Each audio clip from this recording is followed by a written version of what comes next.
투자는 건강하게, 맘 편하게, 오래. 안녕하세요. 캠펜베스만 허정우입니다.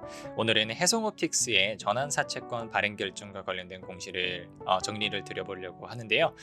조금 특이합니다. 일반적인 전환사채로만 보실 게 아니라 제가 위에 보시면은 전환사채 발행 결정 공시만 캡처를 해온 게 아니라 증권 발행 경과 자율 공시, 그리고 위에 타법인 주식 및 출자 증권 취득 결정 자율 공시, 요거까지 같이 가지고 왔잖아요.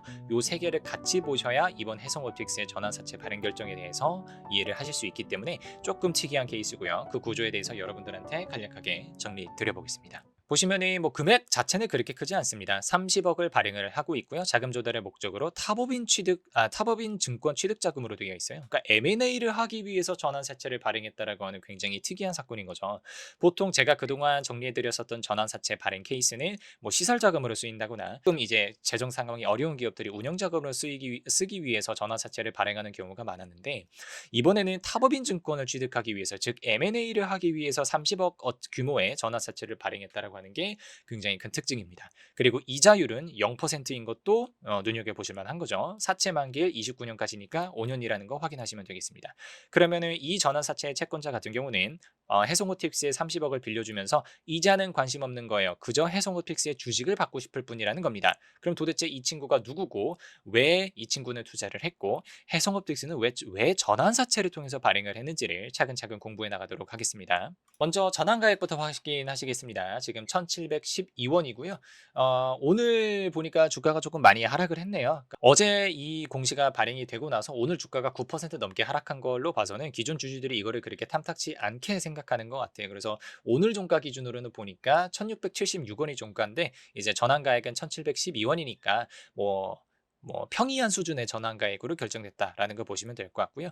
기존 주식 수에 대비해서 신주로 발행될 주식이 얼마나 늘어났냐라고 하면은 175만 주, 기존 주식 총수 대비해서는 6.8%니까 그냥 평이한 수준의 신주 발행 비율이다라고 보시면 될 것 같아요.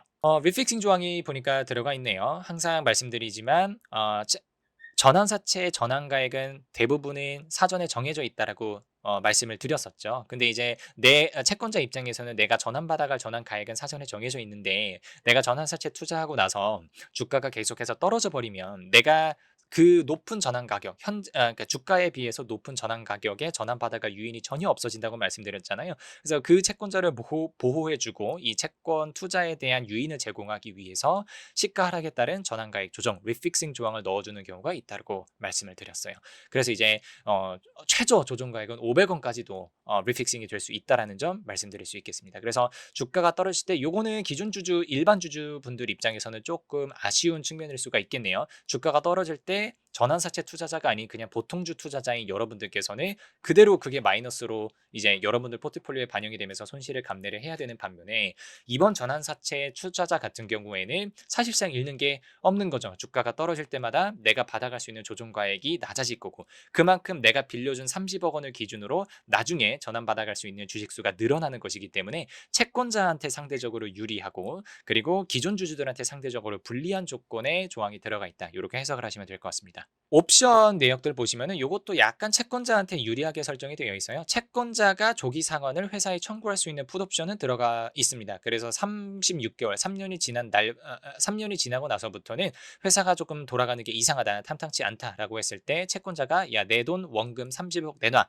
이 원래는 이자까지도 포함해서 내놔라고 해야 되는데, 이번 해성업틱스 12 같은 경우에는 이자가 0%이기 때문에 내 돈 30억 원금 돌려주세요라고 할 수 있는 권리, 풋옵션이 채권자한테 있다라는 거 보시면 되고, 보통 풋옵션이 있으면은 자연스럽게 회사가 미리 중간에 중도 상환을 청구할 수 있는, 회사가 갚을 수 있는 콜옵션도 있는 것이 일반적인데, 이 경우에는 콜옵션이 들어가 있지 않습니다. 그러니까 회사한테는 선택권이 없는 반면에 전환사채 투자자한테는 선택권이 있는 거니까 역시 투자자에게 조금 더 유리한 조건이라고 보실 수 있겠습니다. 그러면 여기가 이제 하이라이트인데요. 도대체 누가 이 전환사채를 받아가는 거냐라고 하면요, 여기 발행 대상자라고 해서 안광호라고 하시는 분이 받아갑니다.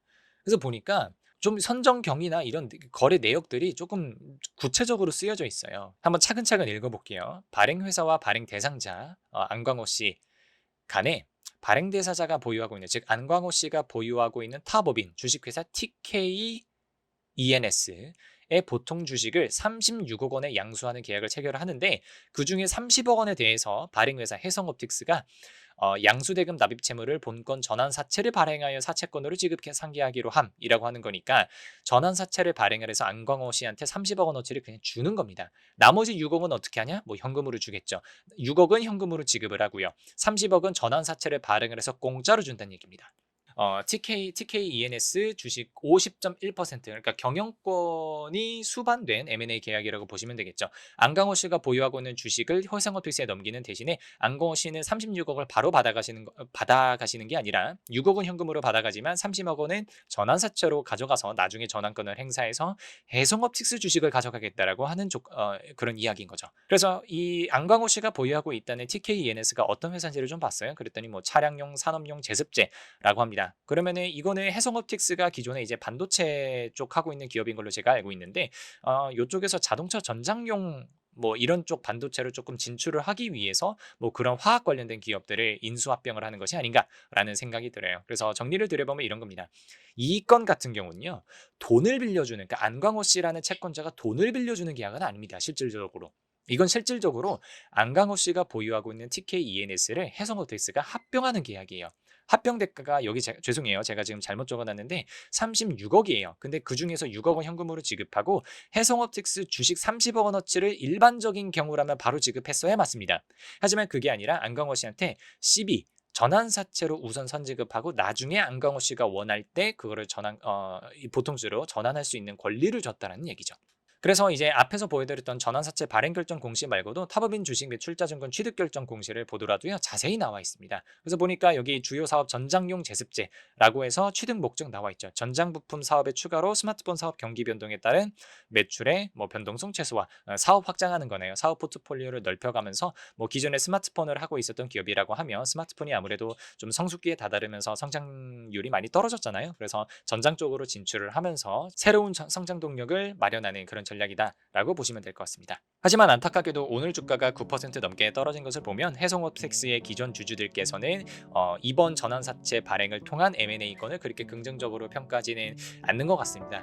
왜 그러냐면 주주들 입장에서는 이런 거죠. 어차피 36억이 뭐 그렇게 큰 돈도 아니고 이런 상장 기업들한테는 차라리 깔끔하게 36억을 현금으로 줬으면은 뭐 주주들 입장에서는 지분 가치가 희석되거나 하는 경우의 수는 없잖아요. 하지만 굳이 전환사채를 발행을 해서 나중에 신주가 늘어날 수 있는 리스크가 들어오고 그리고 나중에 주가가 올랐을 때 이제 안광호 씨 같은 경우에는 굉장히 싼 가격에 해성옵틱스의 주식을 전환을 받아서 시장에다가 6점 몇 %였죠 아까 보니까 그거를 이제 매도 물량으로 던지면서 주가가 또 이제 하방 압력을 받는 그런 리스크가 생기는 거니까 주주들이 조금 마음에 안 들었던 모양입니다. 그래서 내용은 이렇게 정리드릴 수 있을 것 같고 해성옵틱스 주주분들께서는 뭐 조건을 말씀드렸으니까 여러분들의 투자 포트폴리오에서 어떻게 운용하실지는 한번 신중하게 고민해 보시면 좋겠습니다. 오늘 강의는 여기까지 드리겠습니다. 감사합니다.